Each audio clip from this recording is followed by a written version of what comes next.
Hello everyone, कैसे हैं आप सभी स्टूडेंट। तो आज की इस वीडियो में मैं आप सभी को सेमेस्टर 5 मेजर पेपर 10 हिस्ट्री का इंपॉर्टेंट क्वेश्चन बताने वाला हूं जो आपके पेपर में पूछे जाएंगे। तो चलिए वीडियो को हम शुरू करते हैं। पसंद आए तो लाइक और शेयर कर दीजिएगा, ठीक है। देखिए, पहला क्वेश्चन हमारे पास है, झारखंड में जो अंग्रेजों को प्रवेश हुआ था इस पर बेसिकली प्रकाश डालना है। Throw light on the entry of Britishers in Jharkhand, ठीक है।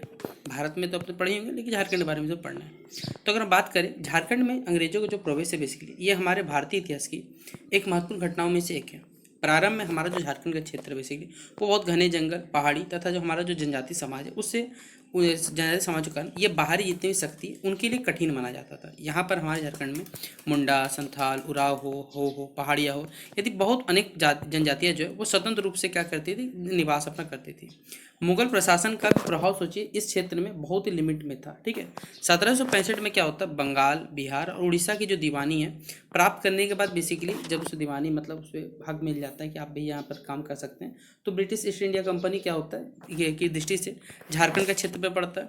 अंग्रेजों का यहाँ से मुख्य उद्देश्य बेसिकली है कि हमारे झारखंड में देखिए जो प्रमुख संसाधन, प्राकृतिक संसाधन है, भूमि है तथा जो भी व्यापारी मार्ग उन पर नियंत्रण स्थापित करना था। लेकिन तो अंग्रेजों का जो सबसे पहला एंट्री होता है ना, वो राजमहल क्षेत्र और जो छोटा नागपुर है हमारे पास है उनके पास से उनका एंट्री होता है।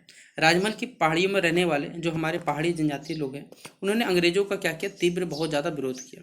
अंग्रेजों ने नियंत्रित करने के लिए बेसिकली जो सैन्य अभियान है, ठीक, सैनिकों के द्वारा अभियान चलाए और दामिन एक को नामक उस क्षेत्र का उन्होंने क्या किया, निर्माण कराया। इसके बाद अंग्रेज पहले धीरे धीरे छोटा नागपुर हो गया, फिर सिंहभूम हो गया, पलामू हो गया, यहाँ तक पहुँच गए। अब पलामू किले पर उन्होंने क्या किया, अपना जो अधिकार है वो उन्हें स्थापित कर दिया। अंग्रेजों की महत्वपूर्ण सफलता थी क्योंकि ये जो क्षेत्रीय हमारी शक्ति है इस पर उन पर नियंत्रण मिल चुका था, ठीक है। इसके बाद अगर बात करें हम लोग झारखंड में अंग्रेजों के प्रवेश का सबसे बड़ा देखिए कारण ये था कि यहाँ पर एक आर्थिक कारण था। यहाँ की उपजाऊ भूमि, वन संपदा जो हमारे हमारे लोयस हो गए, साथ ही साथ अन्य जो खनिज संसाधन ये अंग्रेजों को आकर्षित करते थे। उन्होंने स्थायी बंदोबस्त व्यवस्था जो थी और जो नई भू राजस्व व्यवस्था थी ये लागू करके जो हमारे किसान भाई थे और जनजातियों से बहुत अत्यधिक कर यहाँ पर ये टैक्स जो वसूला गया। इसके कारण जो हमारे पारंपरिक जनजातीय जो जीवन व्यवस्था था वो बहुत ज़्यादा इम्पैक्ट वो प्रभावित हुआ। अंग्रेजों ने महाजन और जमींदारों को बढ़ावा दिया जिससे आदिवासी जो लोग थे हमारे पास झारखंड के उनकी जो भूमि रहे वो छीनने लगी। अंग्रेजों के शोषण के विरोध में झारखंड देखिए बहुत सारे विद्रोह हुए। 1770 के दशक में तिलका मांझी जी ने अंग्रेजों के खिलाफ संघर्ष किया। इसके बाद झारखंड में प्रसिद्ध कोल विद्रोह 1831 से 32 चला, फिर संथाल विद्रोह 1855-56 चला और बिरसा मुंडा जी का जो उलगुरान आंदोलन था जो 1899 से लेकर 1900 ईस्वी तक चला। ये अंग्रेजों जितने भी अंग्रेज शासन है इसके विरुद्ध हमारा जनजातीय जो असंतोष है इसके कुछ प्रमुख उदाहरण हमारे पास बने। इन आंदोलनों ने क्या किया, स्पष्ट कर दिया कि झारखंड की जो जनता है वो अंग्रेजी सरकार को स्वीकार नहीं करना चाहती और किसी हाथ तैयार भी नहीं थे हम लोग। इस प्रकार झारखंड में जो अंग्रेजों के जो प्रवेश एंट्री है वो केवल एक राजनीतिक विस्तार ही नहीं था बल्कि साथ ही के साथ एक आर्थिक शोषण और सामाजिक जो परिवर्तन इसकी प्रक्रिया भी थी। अंग्रेजों की जो नीतियाँ थी यहाँ के हमारे जो पारंपरिक जनजातीय व्यवस्था था उसको बहुत गहरा इन्होंने आघात पहुँचाया, जिसके परिणामस्वरूप क्या हुआ, हमारे झारखंड सभी लोगों ने क्या किया, जनजातीय आंदोलन को यहाँ पर जन्म हुआ, ठीक है। तो तो ये पहला क्वेश्चन हमारा क्या होता है, कंप्लीट होता है, जो आपसे बच्चों को पूछा जाएगा झारखंड में अगर अंग्रेजों के विरुद्ध अंग्रेजों को एंट्री कैसे हुआ इसके बारे में। तो ये सवाल बना कर आप लोग लिख लीजिएगा इस प्रकार, ठीक है। अगला क्वेश्चन है, discuss the relation of British rule with the Cherovanshi rajas. British राजा का चेरोवंशी जो राजा थे उनके साथ संबंधों के बारे में यहाँ पर चर्चा करने बोला गया। तो चलिए इस क्वेश्चन को समझते हैं और आपको आंसर बताते हैं। तो इसका उत्तर आप लोग लिखिएगा कि झारखंड में देखिए जो हमारा पलामू क्षेत्र है उसमें चेरोवंशी राजाओं का एक महत्वपूर्ण शासन था। चेरो राजाओं ने सबसे पहले क्या किया, लंबे समय तक उनका इस क्षेत्र पर मतलब पलामू क्षेत्र पर अपना अधिकार उन्होंने बनाए रखा और जो वहाँ की स्थानीय जनता है उनके बीच उनकी जो स्थिति थी मतलब उनका जो सामंजस्य बहुत मजबूत था। 18वीं शताब्दी में क्या हुआ, जब British East India Company Bengal, Bihar, Orissa के दीवानी जब प्राप्त हुई तो उन्हें झारखंड में अलग अलग जगह से अपना प्रभाव बढ़ाना शुरू किया। इसी क्रम में उन्होंने क्या किया, जो चेरोवंशी राजा थे और अंग्रेजों के बीच में एक संबंध स्थापित हुआ। प्रारंभ में क्या किया, अंग्रेजों का उद्देश्य यही था कि पलामू जो क्षेत्र है उस पर अपना राजनीतिक और साथ ही साथ जो आर्थिक नियंत्रण है वो स्थापित लोग कर सके। उस समय चेरो राजाओं के बीच में उत्तराधिकार मतलब भैया कौन राजा बनेगा इसको लेकर बहुत संघर्ष चल रहा था।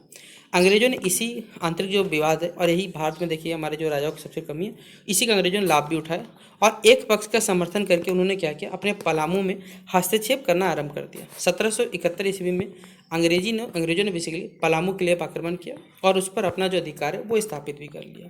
यह घटना जो बेसिकली ये चेरो सत्ता की कमजोरी तथा अंग्रेजों की जो बढ़ती शक्ति है इसका प्रतीक बन रही थी।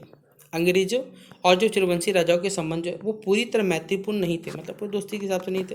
अंग्रेजों ने चेरी वंश जो राजा उसको अपने अधीन रहने के लिए उन्होंने क्या किया कि हम भैया आप लोग अपने अंडर रहिएगा, उसका सारा का सारा हथकंडा अपनाया और उनसे भी क्या कर लिया, उन्हें कर वसूल मतलब उनसे टैक्स लेना स्टार्ट कर दिया।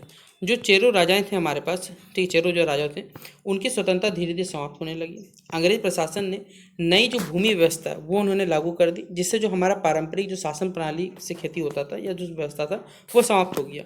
इससे स्थानीय जनता जो लोकल लोग थे और साथ ही साथ शासक जो है दोनों में एक असंतोष का भाव जो है वो पैदा हो गया। चेरो राजाओं ने कई बार अंग्रेजी सत्ता का उन्होंने विरोध भी किया। वे अपने क्षेत्रीय अधिकार और स्वतंत्रता को बनाए रखना चाहते थे, लेकिन अंग्रेजों की जो सैन्य शक्ति थी और साथ ही साथ जो राजनीतिक चतुराई थी उसके सामने वे अधिक समय तक टिक नहीं सके। अंग्रेजों ने प्रशासनिक नियंत्रण मजबूत किए, पलामू को अपने शासन में नियंत्रित कर लिया। इसके बाद चेरोवंशी राजाओं की स्थिति जो है वो केवल नाम मात्र की रह चुकी थी। ब्रिटिश शासन के दौरान जो चेरो राजाओं की सामाजिक और जो आर्थिक व्यवस्था थी उसमें बहुत सारे परिवर्तन हुए। अंग्रेजों ने क्या किया, राजस्व वसूली बढ़ाई तथा जमींदारी प्रथा को प्रोत्साहन भी दिया। इससे किसान और आदिवासी जो जनता है उस पर एक बोझ बढ़ा। चेरो राजाओं की पारंपरिक शक्ति कमजोर होती गई और अंग्रेजी जो प्रशासन है वो और भी ज़्यादा प्रभावी बन गया।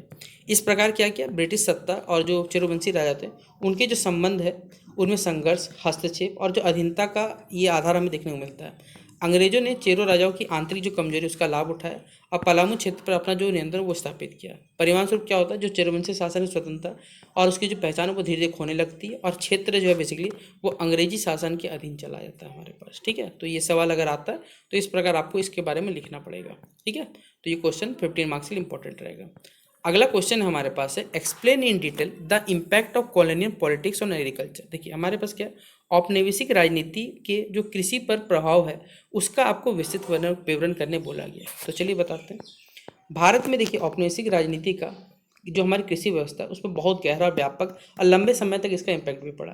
ब्रिटिश ईस्ट इंडिया कंपनी ने बेसिकली जब भारत में अपना नियंत्रण स्थापित किया तब इनका एक ही उद्देश्य था कि हमारे जितने भारतीय संसाधन हैं यानी हमारे जो प्राकृतिक संसाधन उनका आर्थिक शोषण करना था। ठीक है, कृषि हमारे भारतीय अर्थव्यवस्था का एक सबसे प्रमुख आधार था, इसलिए अंग्रेज सबसे पहले क्या किया, अपनी नीतियों के माध्यम से कृषि को क्या किया, अपने हित में अनुसार ढालने का उन्होंने प्रयास किया। इसका परिणामस्वरूप क्या हुआ कि जो किसानों की दयनीय स्थिति थी, चाहे वो ग्रामीण गरीबी हो तथा कृषि संकट, इन सभी के रूप में यह हमें उभर के हमारे सामने आने लगा।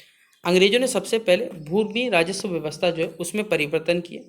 उन्होंने स्थायी बंदोबस्त हो गया, चाहे रेतवाड़ी हो गया, चाहे माहलवाड़ी हो गया, जैसी कई ऐसी व्यवस्थाएं उन्होंने लागू की। स्थानीय बंदोबस्त के अंतर्गत क्या हुआ हमारे पास यहाँ पर कि जो जमींदारों की भूमि को बेसिकली मालिक बना दिया गया और किसानों ने भारी कर जो है यहाँ पर वसूला जाने लगा।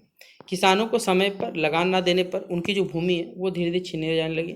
इससे किसान, जमींदार और जो महाजन है बेसिकली वहाँ के, ठीक है, उनके बीच में एक शोषण का वो लोग शिकार बनने लगे।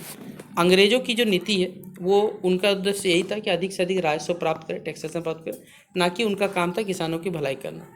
अब इसके बाद बताया वो अगला हमारे पास, औपनिवेशिक शासन के दौरान कृषि का जो व्यवसायीकरण था उसका भी वो भी बढ़ा। अंग्रेजियों ने बेसिकली किसानों को क्या किया, जो खाद्यान्न फसल के स्थान पर उन्होंने अपने हिसाब से जो उनकी ज़रूरतें चीज़ें, चाहे उनमें नील हो, कपास हो, जूट हो, अफीम हो, चाय, ये सभी नकदी फसल जो है कैश क्रॉप उनको उगाने के लिए बाध्य किया। इन फसलों का उपयोग बेसिकली ब्रिटेन के उद्योग और व्यापार के लिए किया जाता था। रिजल्ट यही निकलता है जो खाद्यान्न उत्पादन में हमारे देश में कमी है और कई क्षेत्रों में हमारे अकाल पड़ने लगे। 1770 का जो बंगाल था अकाल था और बाद में अनेक जो अकाल हमारे पास है ये इसी नीति के बेसिक दुष्परिणाम थे।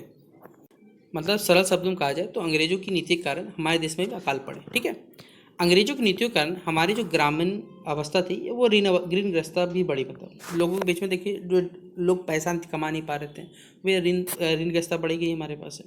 किसान अधिक लगान और जो आर्थिक कठिनाइयों के कारण महाजन से ऋण लेते थे, पैसे लेते थे और ऊंचे ब्याज के कारण वे कर्ज के जाल में फंस जाते थे। भूमि नीलाम होने लगती थी और किसानों की जो स्थिति वो अत्यंत ही कमज़ोर हो चुकी थी। औपनिवेशिक राजनीति का एक अन्य प्रभाव यह भी था कि हमारे जो पारंपरिक जो ग्रामीण उद्योग और जो कुटीर उद्योग था ये धीरे धीरे नष्ट होने लगे थे। इससे बड़ी संख्या में जो लोग हैं वो कृषि पर निर्भर हो गए थे। भूमि पर जनसंख्या का दबाव बढ़ा, लेकिन कृषि तकनीक में आपको मालूम कोई भी विशेष सुधार तो नहीं हुआ था, जिससे सिंचाई, उन्नत बीज तथा आधुनिक उपकरणों की ओर से अंग्रेजों में बहुत कम ध्यान दिया जाता था, जिससे उनकी प्राथमिकता बेसिकली क्या होता कि भैया टैक्स ज़्यादा लेके आओ। और इन नीतियों के विरोध में कई किसानों ने क्या किया यहाँ पर आंदोलन, जैसे नील विद्रोह हो गया हमारे पास, डेक्कन राइट्स हो गया हमारे पास, संथाल विद्रोह हो गया, तथा साथ ही साथ हमारे पास अगर वो देखें चंपारण आंदोलन हो गया। ये किसानों के असंतोष के ही प्रमुख कुछ उदाहरण हैं। किसानों ने अंग्रेजों की जो शोषणकारी नीति है उनका उन्होंने विरोध किया और अपने अधिकारों के लिए उन्होंने अपनी मांग उठाई। इस प्रकार कहा जाए तो औपनिवेशिक राजनीति ने भारतीय जो कृषि व्यवस्था है उसको गहरे रूप में प्रभावित किया। अंग्रेजों की नीतियाँ भारतीय किसानों के हित में नहीं बल्कि जो ब्रिटिश आर्थिक लाभ है उनके लिए बनाई गई थी।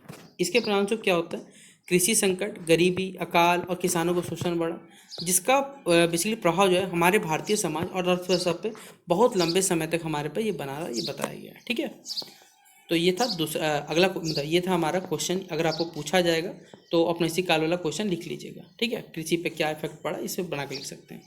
अगला क्वेश्चन है, ईसाई धर्म प्रचारकों के जो कार्य हैं उनका आपको एक विस्तृत वर्णन करने बोला गया। ठीक है, discuss in detail the worker of Christian missionary. ईसाई धर्म प्रचारकों के कार्यों का जो है विस्तृत विवरण चलिए करके बताते हैं। ठीक है, तो भारत में ईसाई धर्म प्रचारकों का आगमन जो है मुख्यतः बेसिकली यूरोपीय शक्ति के साथ हुआ, मतलब यूरोपियन पावर्स के साथ ही हमारे पास ईसाई धर्म का प्रचार प्रसार हुआ। प्रारंभ में आपको मालूम है जो पुर्तगाली है, जो पोर्टुगीज लोग थे, डच थे, और बाद में बेसिकली अंग्रेजों के साथ अनेक हमारे पास ये जो क्रिश्चियन मिशनरीज है, ईसाई मिशनरी, वो भारत है। उनका एक ही उद्देश्य था कहा जाए तो बेसिकली अपने ईसाई धर्म का प्रचार प्रसार करना। और ये हमारे भारत का कोई धर्म नहीं है। ठीक है, हमारे भारत का सबसे प्राचीनतम धर्म है वो हमारा सनातन धर्म है। ठीक है, ये पूरी दुनिया का ये भारत में क्या बोलिए पूरे दुनिया, ये ईसाई धर्म अंग्रेजों ने जानबूझ के लाया था। ठीक है, ताकि भारत में लोगों को बेसिकली जैसे आपने नाम होगा मैकाले का जो एजुकेशन रूल था, ठीक है, पूरा सिस्टम बिगड़ा, उसी प्रकार ईसाई धर्म को भी प्रचार प्रसार करना था। ठीक है, ताकि लोगों को कन्वर्ट किया जाए, धर्म परिवर्तन यहाँ पर पाया जा सके। इनके साथ उन्होंने शिक्षा, स्वास्थ्य, समाज सुधार तथा जन कल्याण के क्षेत्र में बहुत सारे महत्वपूर्ण कार्य किए, ऐसा माना गया। ठीक है, लेकिन वास्तविकता सिर्फ अपना पर्पस के लिए उन्होंने जो भी काम किया उन्होंने 19वीं शताब्दी में ब्रिटिश इंडिया कंपनी तथा ब्रिटिश शासन के विस्तार के साथ जो मिशनरीज थे उनकी गतिविधियां और भी लगातार बढ़ गई थी। ईसाई धर्म प्रचारकों का सबसे महत्वपूर्ण कार्य था शिक्षा के क्षेत्र में था। उन्होंने विभिन्न स्थान पर विद्यालय, कॉलेज तथा प्रशिक्षण जो संस्थान उनकी स्थापना की। इन संस्थानों में आधुनिक शिक्षा, अंग्रेजी भाषा, विज्ञान तथा गणित की शिक्षा दी जा सकती है। मिशनरी ने बालिका शिक्षा को बढ़ावा दिया, जो उस समय हमारे भारतीय समाज में बहुत कम यहाँ पर विकसित हुआ था। बहुत सारे मिशन स्कूलों ने समाज के जो पिछड़े वर्ग है और साथ ही जो जनजातीय समुदाय है उनको यहाँ शिक्षा प्रदान की। इसके कारण क्या हुआ, हमारा जो आधुनिक शिक्षा का वो प्रसार हुआ और समाज में एक नई जागरूकता जो हमारे सामने आई। फिर जो क्रिश्चियन मिशनरीज थे उन्होंने स्वास्थ्य सेवाओं के क्षेत्र में बहुत सारे अपने उल्लेखनीय यहाँ पर योगदान दिए। उन्होंने अस्पताल, औषधालय हो गया, चिकित्सा केंद्र स्थापित किए जहाँ पर गरीब और जो जरूरतमंद लोग हैं यहाँ पर इनका उपचार किया जाता था। ग्रामीण और जनजातीय जो क्षेत्र थे उन्हें स्वास्थ्य संबंधी जागरूकता फैलाने का कार्य किया। बहुत सारे मिशनरी डॉक्टर, नर्सों ने क्या किया, महामारी तथा बीमारियों के समय लोगों की यहाँ पर सहायता की। ठीक है, समाज सुधार के क्षेत्र में भी ईसाई मिशनरी की भूमिका हमेशा महत्वपूर्ण है। उन्होंने सती प्रथा, बाल विवाह, छुआछूत तथा कई महिलाओं की अशिक्षा जैसे सामाजिक कुरीति है उसका उन्होंने विरोध किया। मिशनरी ने बेसिकली महिलाओं की स्थिति सुधारने तथा विधवा जो पुनर्विवाह होता है हमारे पास उनको प्रोत्साहन देने का कार्य किया। उन्होंने मानव समानता और जो सेवा की भावना है उस पर उन्होंने बल देने का कार्य किया। ठीक है, फिर अगला पॉइंट बताया हुआ है कि जनजातीय क्षेत्रों में मिशनरियों का प्रभाव जो है वो विशेष रूप से हमारे पास देखा गया था। झारखंड, छत्तीसगढ़, उत्तर पूर्व भारत के कई क्षेत्रों में उन्होंने स्कूल, चर्च और अस्पताल स्थापित किए। उन्होंने स्थानीय भाषाओं के विकास में भी योगदान दिया। कई मिशनरियों ने जनजातीय जो भाषाओं के व्याकरण और जो शब्दकोश है डिक्शनरी ये भी तैयार किया तथा धार्मिक ग्रंथों का उन्होंने अनुवाद किया। इससे क्या हुआ, जो स्थानीय भाषाएं और वहाँ की जो संस्कृति है उसको लिखित रूप यहाँ पर प्रदान हुआ। ठीक है, हालांकि जो मिशनरीज थे उनके कार्यों का आलोचना भी यहाँ पर है। कई लोग मानना है कि शिक्षा और जो सेवा है वो कार्यों के माध्यम से वे लोगों को ईसाई धर्म में बेसिकली कन्वर्ट करना चाहते हैं और ये वास्तविकता भी है। ठीक है, और कोई बड़ी बात नहीं है, क्योंकि अगर किसी को हेल्प करना रहेगा तो आप ना धर्म देखते हैं ना जाति देखते हैं। ठीक है, ये बात आपको ही मालूम है। जब आप डॉक्टर के पास जाते हैं तो ना आप उससे जाति पूछते ना उसका धर्म पूछने जाते, ना उसका जेंडर पूछने कि भाई मेल है फीमेल। तो यहाँ पर सिर्फ मोटिव अंग्रेजों का यही था कि भैया अपना धर्म को प्रेरित करें। इससे कुछ क्षेत्रों में धार्मिक और जो सांस्कृतिक तनाव है वो भी उत्पन्न हुए। फिर भी यह सत्य है कि उन्हें शिक्षा, स्वास्थ्य और सामाजिक जागरण में महत्वपूर्ण योगदान दिया। इस प्रकार ईसाई धर्म प्रचारकों ने बेसिकली केवल धर्म प्रचार ही नहीं बल्कि भारतीय समाज में शिक्षा, स्वास्थ्य और समाज सुधार के कई क्षेत्रों में व्यापक उन्होंने कार्य किए। उनके प्रयासों से आधुनिक शिक्षा और जो सामाजिक परिवर्तन है इसकी प्रक्रिया को हमें गति मिली और विशेष रूप से जो पिछड़े और जो जनजातीय क्षेत्र थे उनके विकास में यहाँ पर बहुत सारी महत्वपूर्ण भूमिका निभाई गई थी। ठीक है, तो आज के इस वीडियो में हमने आपको कुछ क्वेश्चंस कंप्लीट करवा दिए। बाकी आपसे बच्चों जो भी इंपॉर्टेंट क्वेश्चन बच गया है, 4 या 5 क्वेश्चन और है जो आपको नेक्स्ट वीडियो में कवर हो जाएगा। तो आपसे ही बच्चे इस वीडियो को अपने सभी दोस्तों से शेयर कर दीजिएगा ताकि उनके भी मेजर पेपर 10 हिस्ट्री में सारे के सारे क्वेश्चन बन जाए, उनका पेपर बहुत ही बेहतरीन जाए। तो शेयर करें वीडियो को। मिलते हैं इस वीडियो पर। जय हिंद, जय भारत।